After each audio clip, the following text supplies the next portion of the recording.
Good morning everyone. Today we will start with genetics, 12th biology chapter, second unit, first chapter. Okay, तो genetics जो है सबसे पहले हम बताएंगे कि genetics क्या होती है. Genetics is the transmission of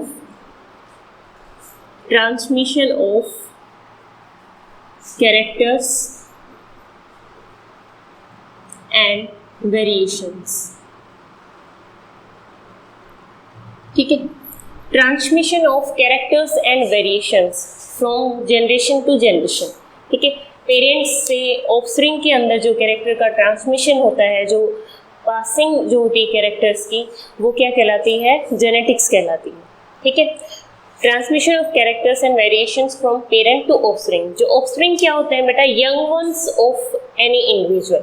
किसी भी इंडिविजुअल के जो यंग वंस होते हैं उनको हम क्या कहते हैं? ऑफस्प्रिंग. ठीक है, और पेरेंट जो होंगे उसके पेरेंट्स से ऑफस्प्रिंग के अंदर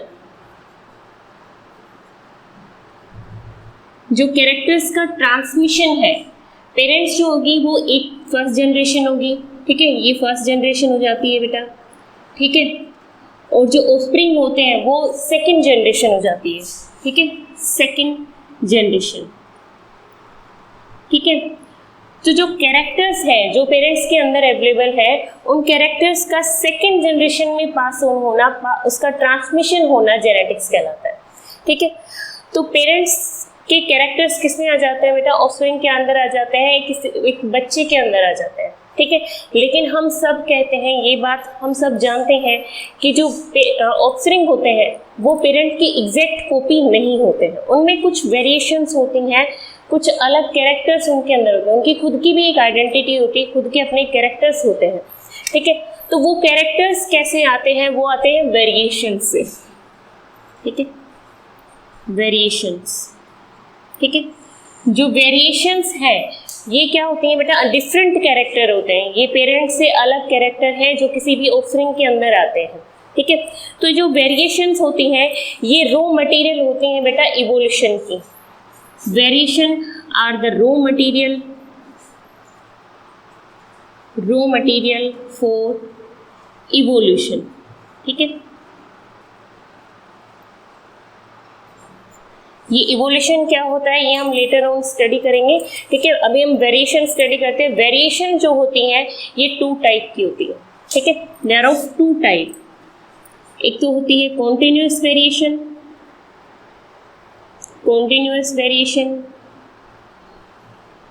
और एक होती है डिसकॉन्टिन्यूअस वेरिएशन.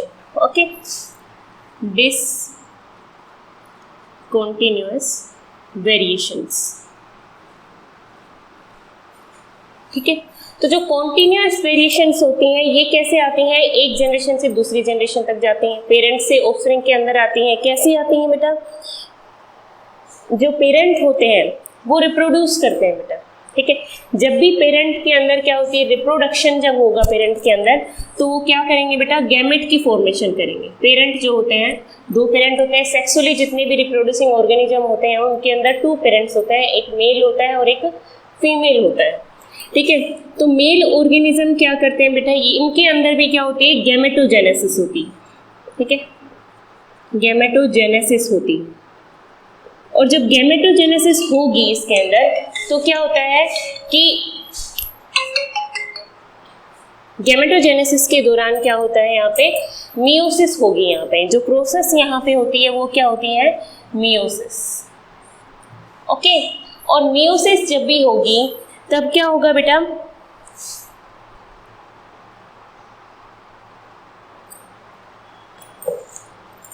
मियोसिस के दौरान क्या होता है बेटा? एक प्रोसेस होती है क्रॉसिंग ओवर. यहाँ पे क्या होगी? क्रॉसिंग ओवर होगी.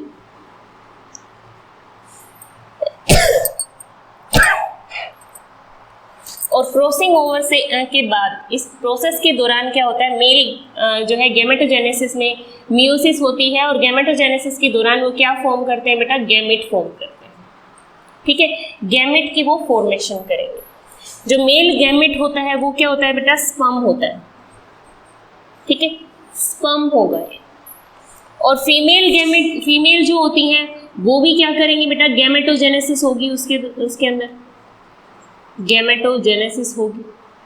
गैमेटोजेनेसिस में वो किसकी फॉर्मेशन करेगी बेटा, ओवम की फॉर्मेशन करेगी, ठीक है। और ओवम की फॉर्मेशन गैमेटोजेनेसिस के दौरान हो रही है, और गैमेटोजेनेसिस के दौरान इसमें भी कौन सी प्रोसेस हो रही है बेटा, मियोसिस हो रही है, ठीक है। और मियोसिस में क्या होती है, क्रॉसिंग ओवर होती है। क्रॉसिंग ओवर होती है जीन्स की जो सेगमेंट होते हैं उनका इंटरचेंज हो जाना, ठीक है।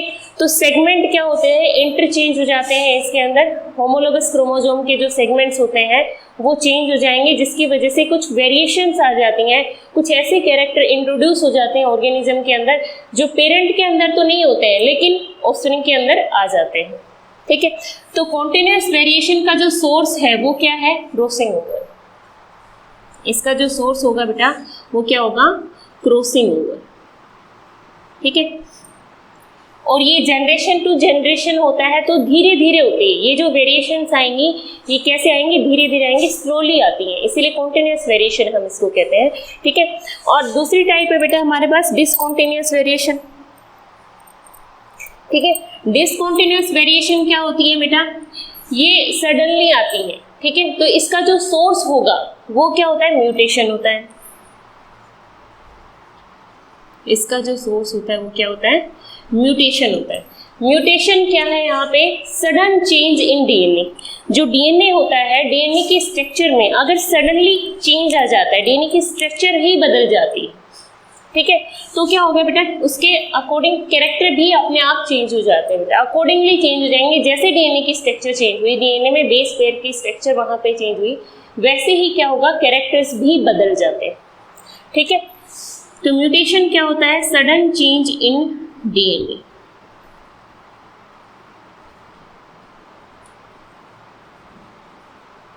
और ये जो म्यूटेशन है ये डिसकंटिन्यूअस सोर्स होती है वेरिएशन का, क्योंकि ये एक नेसेसरी कंडीशन नहीं है कि हर बार जनरेशन में जब भी कोई ऑर्गेनिज्म रिप्रोड्यूस करे तभी उसके अंदर म्यूटेशन हो, ये नेसेसरी नहीं होता है, ठीक है।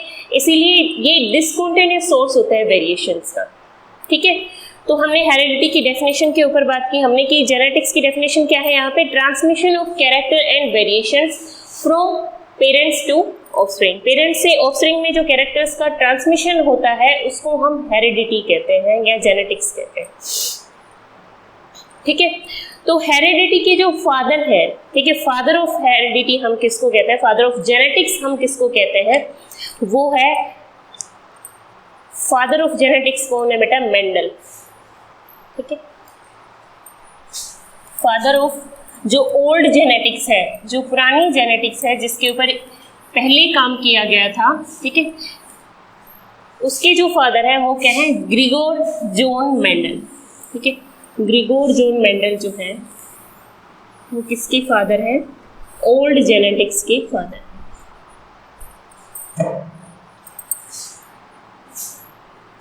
फादर ऑफ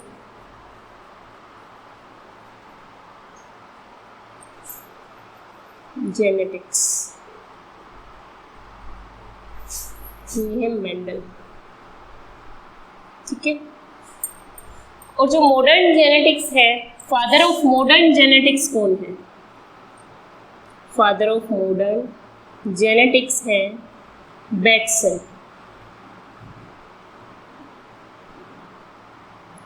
ठीक है। और इसके अलावा एक्सपेरिमेंटल जेनेटिक्स के फादर कौन है, father of experimental genetics,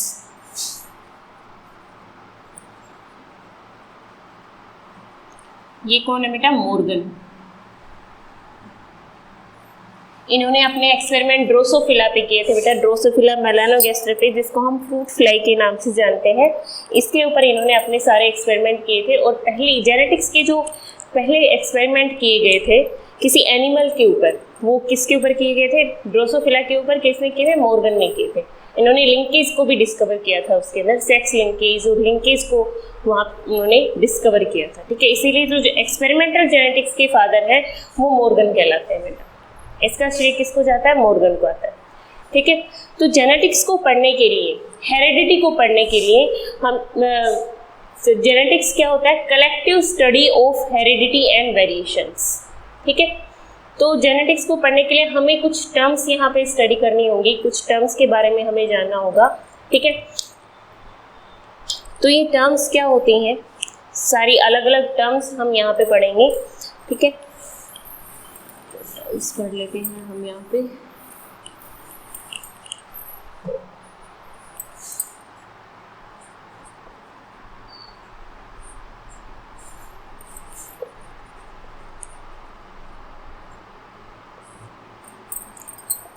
first term हम यहाँ पे पढ़ेंगे जीन। जीन क्या होते हैं, क्योंकि जेनेटिक्स है वो इसी के इर्द गिर्द घूमती है कंप्लीट। तो जीन क्या होते हैं, जीन क्या होते हैं, ये एक स्पेसिफिक डीएनए की सीक्वेंस होते हैं, एक पर्टिकुलर डीएनए की शॉर्ट सीक्वेंस होते हैं बेटा, ठीक है। डीएनए की ही ये क्या होंगे, डीएनए की शॉर्ट सीक्वेंस होते हैं जो क्या करते हैं, एक पर्टिकुलर पॉलीपेप्टाइड की इंफॉर्मेशन अपने पास रखते हैं, या आप कह सकते हैं कि पर्टिकुलर ट्रेट की फॉर्मेशन ये करते हैं। ये क्या करते हैं, पर्टिकुलर ट्रेट की फॉर्मेशन करते हैं। इनके पास इतनी इंफॉर्मेशन होती है कि कंप्लीट ट्रेट की फॉर्मेशन कर सके। ट्रेट क्या होता है बेटा, ट्रेट होता है कोई भी ऑब्जर्वेबल कैरेक्टर इसके अंदर, ठीक है। ट्रेट क्या होता है, कोई भी ऑब्जर्वेबल कैरेक्टर जो किसी भी ऑर्गेनिज्म के अंदर हमें दिखाई देता है। फॉर एग्जाम्पल हम टोलनेस मान लेते हैं। टोलनेस क्या है, एक कैरेक्टर है, ठीक है। टोलनेस क्या होता है, ये एक कैरेक्टर है बेटा, ठीक है, कैरेक्टर है, ठीक है। और इसकी ट्रेट कितनी होती है, इसकी ट्रेट 2 ट्रेट होती है बेटा, ठीक है। ट्रेट कितनी होंगी इसकी, 2 होंगी। एक तो लॉन्ग होगा भाई ऑर्गेनिज्म, इंडिविजुअल लॉन्ग हो सकता है, हाइट ज़्यादा हो सकती है उसकी, और कम हो सकती है, स्मॉल भी हो सकता है, ठीक है। तो ये क्या हो गई बेटा, एक ट्रेट हो गई, ठीक है। तो जो ट्रेट है उसको एक्सप्रेस करने का काम करते हैं जीन, ठीक है। टोलनेस यहाँ पे क्या होगी, कैरेक्टर, इसको एम्प्लीफाई कौन करता है, जीन करते हैं। जैसे लॉन्ग जो हाइट है, लंबी जो हाइट होती है, उसके लिए जो कैरेक्टर रिस्पॉन्सिबल होता है वो होता है डोमिनेंट जीन, ठीक है, कैपिटल टी जीन हम इसके लिए डिनोमिनेट करते हैं, ठीक है। और स्मॉल हाइट के लिए जो जीन रिस्पॉन्सिबल है वो कौन सा होता है, स्मॉल टी, ठीक है। तो ये जीन क्या होते हैं, जीन एक पर्टिकुलर सेगमेंट होते हैं डीएनए की, और इनका काम क्या होता है बेटा, ये एक पर्टिकुलर ट्रेट को एक्सप्रेस करते हैं, एक पर्टिकुलर पॉलीपेप्टाइड की फॉर्मेशन की इनकम्प्लीट इंफॉर्मेशन इनके पास होती है, ठीक है। तो जो जीन्स होते हैं बेटा, इनकी जो अरेंजमेंट होती है, ये कहाँ लाई करते हैं, जीन कहाँ प्रेजेंट होते हैं बेटा, डीएनए के अंदर प्रेजेंट होते हैं, ठीक है। और डीएनए आप जानते हो कि जो इंटरफेज की जो सेल होती है, एक्टिव जो सेल होती है, उसके अंदर वो कैसे होते हैं बेटा, क्रोमेटिन के फॉर्म में होते हैं। डीएनए की पैकिंग होती है ना बेटा, जब वो थ्रेड लाइक स्ट्रक्चर होगी तो वो कैसे होता है, क्रोमेटिन के फॉर्म में होता है, ठीक है। और कंडेंसेशन होके वो क्या बन जाता है, क्रोमोसोम बन जाता है, ठीक है। तो जो जीन होते हैं बेटा वो कहाँ लाई करते हैं, इस क्रोमोसोम पे वो लाई करते हैं, ठीक है। जीन हमेशा कहाँ होते हैं, क्रोमोसोम के ऊपर होते हैं। और इनकी जो अरेंजमेंट होती है ना बेटा, जीन्स की जो अरेंजमेंट होती है क्रोमोसोम के ऊपर, वो कैसी होती है, लीनियर होती है। क्रोमोसोम के ऊपर जो अरेंजमेंट होगी जीन्स की, वो कैसी होती है, लीनियर होती है। लीनियर से मतलब क्या है, लीनियर से मतलब है जैसे ये एक पर्टिकुलर क्या है, क्रोमोसोम है, ये क्रोमोसोम की स्ट्रक्चर होती है बेटा, ठीक है। तो ये पर्टिकुलर क्रोमोसोम की स्ट्रक्चर है, तो इस पे जो जीन अरेंज होंगे वो किस तरह से होंगे बेटा, ऐसे अरेंज होंगे, ठीक है, ऐसे। एक जीन खत्म होगा, ठीक है, सेकंड जीन स्टार्ट होगा, सेकंड जीन खत्म होगा तो थर्ड जीन स्टार्ट होगा, थर्ड जीन खत्म होगा तो फोर्थ स्टार्ट होगा, एंड सो ऑन। ये इस तरह से जीन्स अरेंज होते हैं बेटा। नंबर ऑफ जीन वेरी कर सकते हैं, किसी भी क्रोमोसोम के पास 3000 तक भी जीन हो सकते हैं, 200, 100, ठीक है, 300, 400 ऐसे जीन किसी भी क्रोमोसोम के ऊपर प्रेजेंट होते हैं। और इनकी जो अरेंजमेंट होती है वो कैसी होती है, लीनियर होती है, ठीक है। ये जनरल फीचर है, कि जो जीन्स होंगे क्रोमोसोम के ऊपर लाई करेंगे और इनकी अरेंजमेंट कैसी होती है, लीनियर होती है। और जहाँ पे ये जीन लाई करते हैं, ठीक है, जिस जगह पे जीन लाई करेंगे क्रोमोसोम के ऊपर, जो इसका प्लेस होता है, जो इसकी लोकेशन होती है, उसको हम क्या कहते हैं, लोकस कहते हैं। ठीक है, उसको हम कहेंगे लोकस, और प्लूरल फॉर्म में हम इसी को लोकाई कह देते हैं। ठीक है, तो जो जीन्स होते हैं ये डीएनए की शॉर्ट सेगमेंट होते हैं। ठीक है, एक पर्टिकुलर ट्रेट की फॉर्मेशन करते हैं, और इनके जीन्स जो है ये लाई कहाँ पे करते हैं बेटा, क्रोमोसोम के ऊपर करते हैं। क्रोमोसोम पे इनकी जो पर्टिकुलर प्लेस होता है, पर्टिकुलर जगह जो इनकी होती है, उसको हम क्या कहते हैं, लोकस कहते हैं बेटा।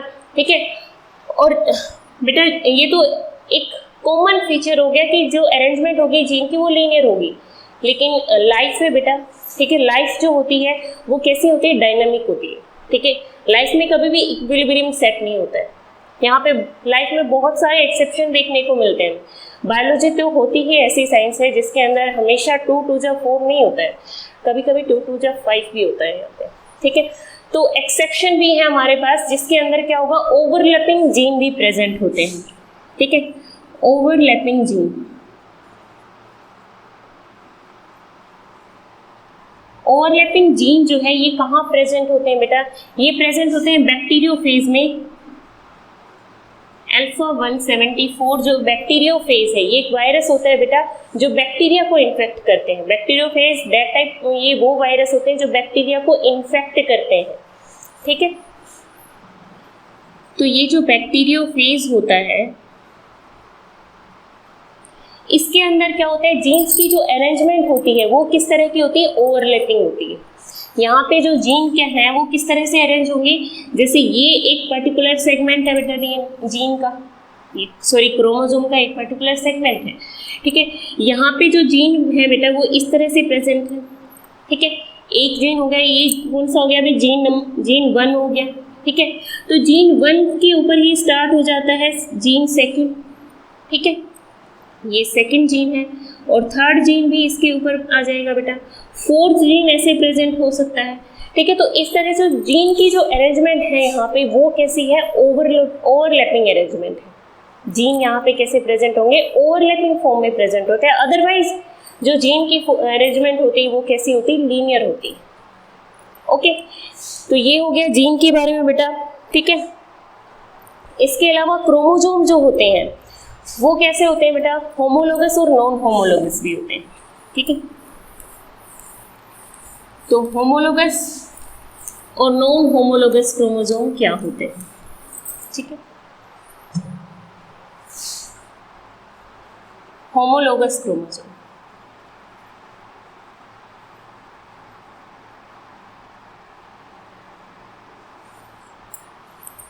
ये होमोलोगस ऑर्गेनिज्म क्या होता है। होमोलोगस क्रोमोसोम समझने के लिए हमें ये जानना होगा कि जो इंडिविजुअल होते हैं, सेक्सुअली रिप्रोड्यूसिंग जो इंडिविजुअल्स हैं, generally they are diploid in nature. ठीक है, वो क्या होते हैं, डिप्लॉयड होते हैं। डिप्लॉयड का मतलब क्या है कि हमारे पास जीनोम के 2 सेट प्रेजेंट है। ठीक है, कंप्लीट 2 सेट हमारे अंदर प्रेजेंट होते हैं। अगर आप ह्यूमन का एग्जाम्पल लेते हो तो ह्यूमन के अंदर क्रोमोसोम कितने होते हैं, 23 पेयर होते हैं हमारे पास, 23 पेयर, और टोटल क्रोमोसोम कितने हैं, 46।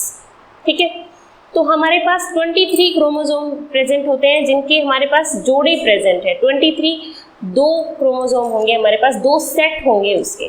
जैसे ये एक क्या है, कंप्लीट सेट है जीनोम का, तो दूसरा सेट भी डिप्लॉयड इंडिविजुअल में प्रेजेंट होता है, इस तरह से पेयर बना के। ठीक है, तो सभी क्रोमोसोम अपने अपने क्रोमोसोम के साथ जोड़ा बना के रहता है। जैसे ये जो क्रोमोसोम है, मान लो सपोज करो कि एक बार के लिए ये एक क्रोमोसोम है, तो ये क्रोमोसोम सिर्फ इसी के साथ जोड़ा बनाएगा, इसी के साथ पेयरिंग करेगा, तो ये क्रोमोसोम इसका क्या हुआ, होमोलोगस हो गया।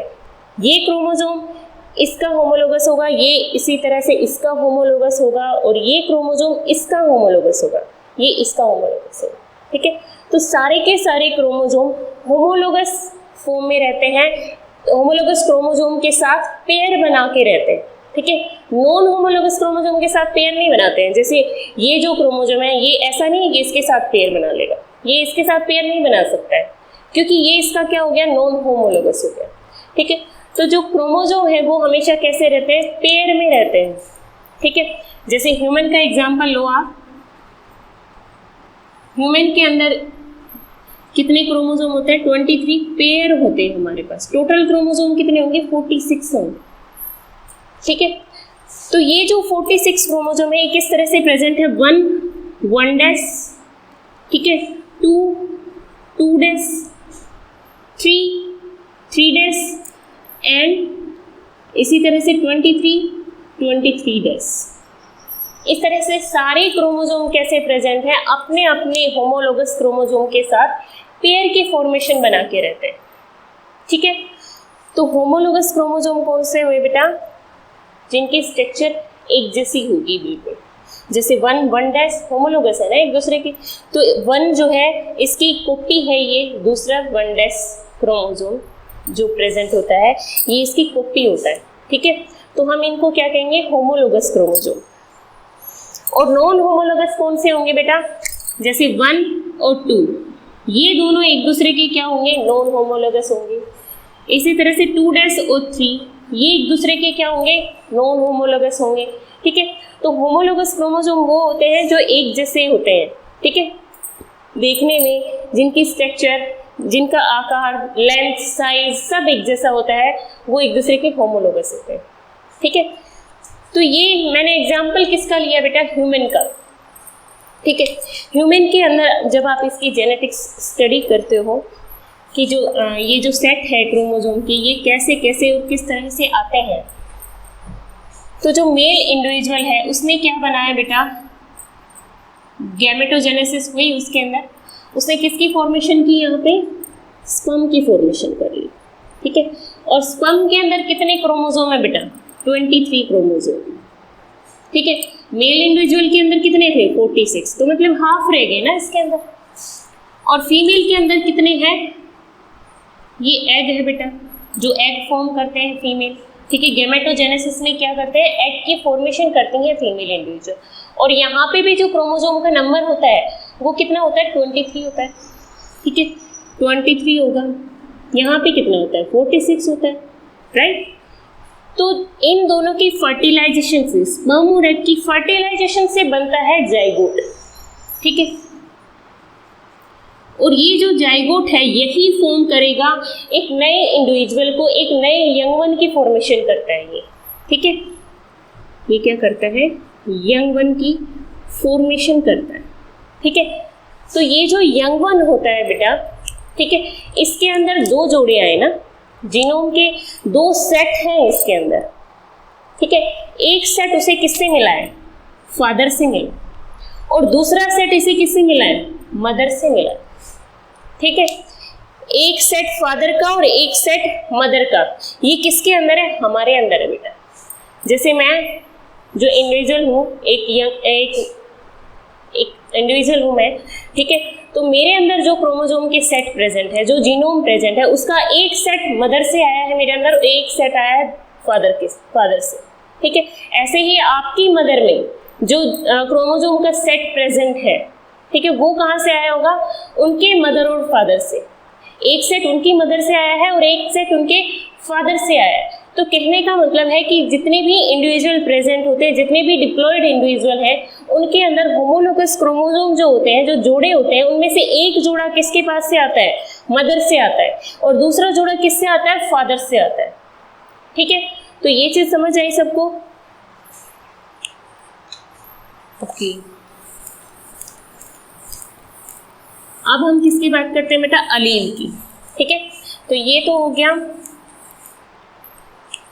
होमोलोगस, नॉन होमोलोगस क्रोमोसोम हम पढ़ चुके हैं, जीन्स पढ़ चुके हैं, ठीक है। लोकाई हम पढ़ चुके हैं, लोकस उसका प्लेस होता है वो हम पढ़ चुके हैं, ठीक है। तो अब हम क्या पढ़ेंगे, अलील, ठीक है। अलील क्या होता है, अलील होता है ऑल्टरनेटिव फॉर्म ऑफ जीन। किसी भी जीन की जो ऑल्टरनेटिव फॉर्म होती है वो क्या होती है, अलील, ठीक है। जैसे 2 क्रोमोसोम है ना हमारे पास तो जोड़े प्रेजेंट है, ठीक है। तो एक जो भी क्रोमोसोम होगा हमारे पास, उसका एक और जोड़ा होगा हमारे अंदर, ठीक है। इस तरह से क्या है, एक और ये जोड़ा प्रेजेंट है, ठीक है। तो इस क्रोमोसोम के पास जो जीन है, कोई भी जीन है, फॉर एग्जांपल हम मान लेते हैं इसके पास क्या है, ए जीन, ठीक है। तो इसी क्रोमोसोम, जो इसका होमोलोगस क्रोमोसोम है, उसके अंदर भी सेम लोकाई पे, सेम लोकस पे एक और जीन प्रेजेंट होगा, ऐसा ही, ठीक है, जिसको हम क्या कहते हैं बेटा, अलील कहते हैं। इसको हम क्या कहेंगे, अलील कहेंगे। ये इस जीन की ऑल्टरनेटिव फॉर्म हो जाती है बेटा, ठीक है। इसी को हम क्या कह देते हैं, अलील। और ये हमेशा कहाँ प्रेजेंट होते हैं बेटा, होमोलोगस क्रोमोसोम के सेम लोकस पे प्रेजेंट होते हैं, सेम लोकाई पे जो जीन प्रेजेंट होते हैं वो अलील कहलाते हैं, ठीक है। और किसी भी इंडिविजुअल के अंदर अलील का जो नंबर होता है वो कितना होता है, 2 होता है बेटा। किसी भी एक पर्टिकुलर इंडिविजुअल के अंदर 2 ही अलील हो सकते हैं, 2 से ज़्यादा अलील नहीं हो सकते हैं किसी भी कंडीशन में, ठीक है। ये मैक्सिमम नंबर ऑफ अलील होता है बेटा, ठीक है। जीन एक होगा, ठीक है, और अलील कितने होंगे उसके, 2 होंगे, ठीक है। जैसे एग्जाम्पल के तौर पे हम ऐसे समझ सकते हैं,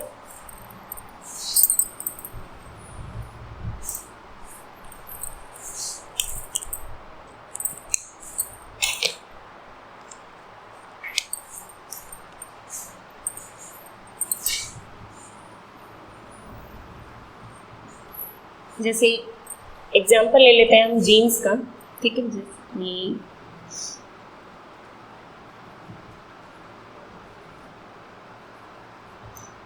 ये जो स्ट्रक्चर मैंने ड्रॉ की है बेटा, इसके अंदर कितने अलील हैं और कितनी जीन हैं, ये आप बता सकते हो मुझे कि इसके अंदर कितने, ये जो स्ट्रक्चर मैंने बनाई है, जो सर्कल मैंने बनाया है, इसके अंदर कितने जीन हैं और कितने अलील इसके अंदर प्रेजेंट है। तो मेरे प्यारे बच्चों, इसके अंदर जो जीन प्रेजेंट है वो कितने हैं, 3 इन नंबर।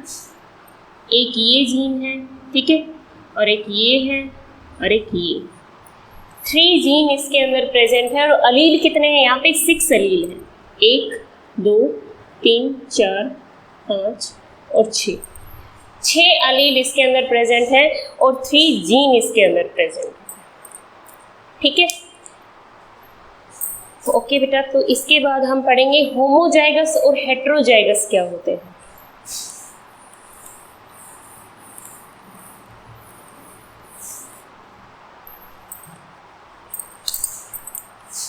होमोजाइगस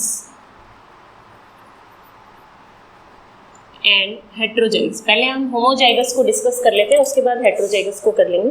होमोजाइगस क्या होते हैं बेटा, जब अलील जो होते हैं, ठीक है भाई, हमारे पास क्या है, पेयर ऑफ क्रोमोसोम है, जोड़े हैं हमारे पास, ठीक है। तो एक ही जीन की 2 फॉर्म प्रेजेंट है हमारे अंदर, ठीक है। तो जो 2 फॉर्म यहाँ पे प्रेजेंट है, जो 2 अलील प्रेजेंट है, वो कैसे बेटा, हो सकता है कि वो सेम हो, डोमिनेंट हो सकता है वो अलग अलग हो, रिसेसिव हो, डोमिनेंट रिसेसिव भी हो सकते हैं, ठीक है।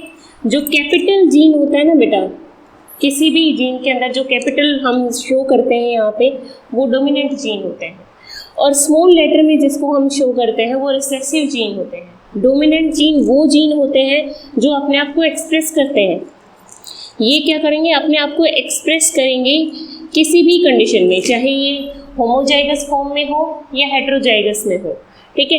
और जो रिसेसिव होते हैं, ये आप अपने आप को सिर्फ और सिर्फ कब एक्सप्रेस करते हैं, जब ये होमोजाइगस कंडीशन में प्रेजेंट हो, ठीक है।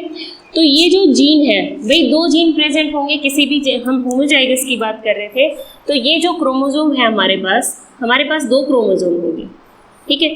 तो इसी जीन का एग्जांपल ले लेते हैं हम कि ये जीन कौन सा है बेटा, कैपिटल टी।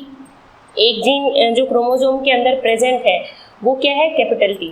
और दूसरा हो सकता है बेटा, पॉसिबिलिटी है हमारे पास कि यहाँ पे कैपिटल टी हो, ये भी हो सकता है, और ये भी हो सकता है कि हमारे पास यहाँ पे क्या प्रेजेंट हो, स्मॉल टी प्रेजेंट हो।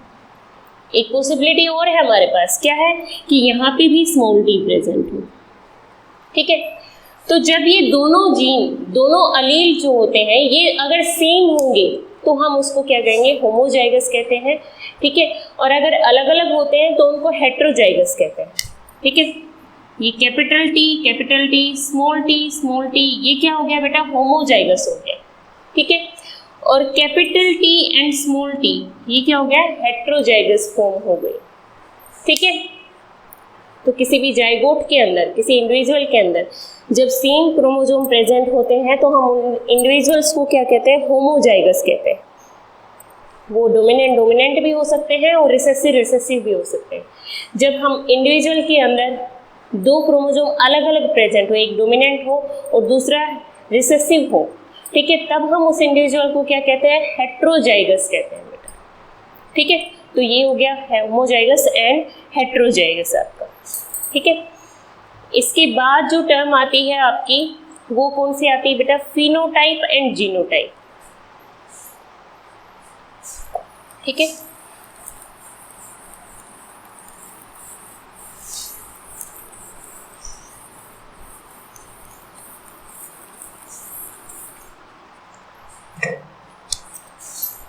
फिनोटाइप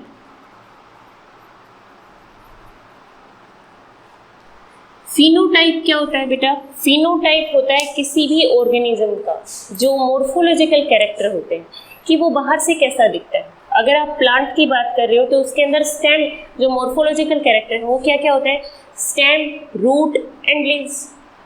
ठीक है, तो ये जो रूट, स्टेम, लीव्स किसी भी प्लांट के अंदर होंगी, ये किस तरह से प्रेजेंट है, इसकी अरेंजमेंट क्या है, लीफ कैसे है, बड़े हैं, छोटे हैं, किस तरह से अरेंज है, स्टेम जो है वो थिक है या थिन है, रूट है वो प्राइमरी है, टैप रूट है या एडवेंटिशियस रूट है। तो ये जो मोर्फोलॉजी होती है किसी भी इंडिविजुअल की, वो उसका क्या होता है, फिनोटाइप होता है बेटा। ठीक है, और एक होता है जीनोटाइप। जीनोटाइप होता है कि उसके अंदर किस तरह के क्रोमोसोम प्रेजेंट है, जो अलील उसके अंदर प्रेजेंट है वो किस तरह के, डोमिनेंट है, रिसेसिव है या फिर हेट्रोजाइगस है। ठीक है, तो क्रोमोसोम की अरेंजमेंट जो होती है, क्रोमोसोम अरेंजमेंट जो होती है वो क्या होती है, उसका जीनोटाइप होती है। ओके, तो आज के लिए इतना ही बहुत है बेटा। ठीक है, इससे और भी काफ़ी टर्म बच जाती हैं जेनेटिक्स की, जो हम नेक्स्ट वीडियो में करेंगे। ठीक है, तो ओके, थैंक्स एवरीबॉडी।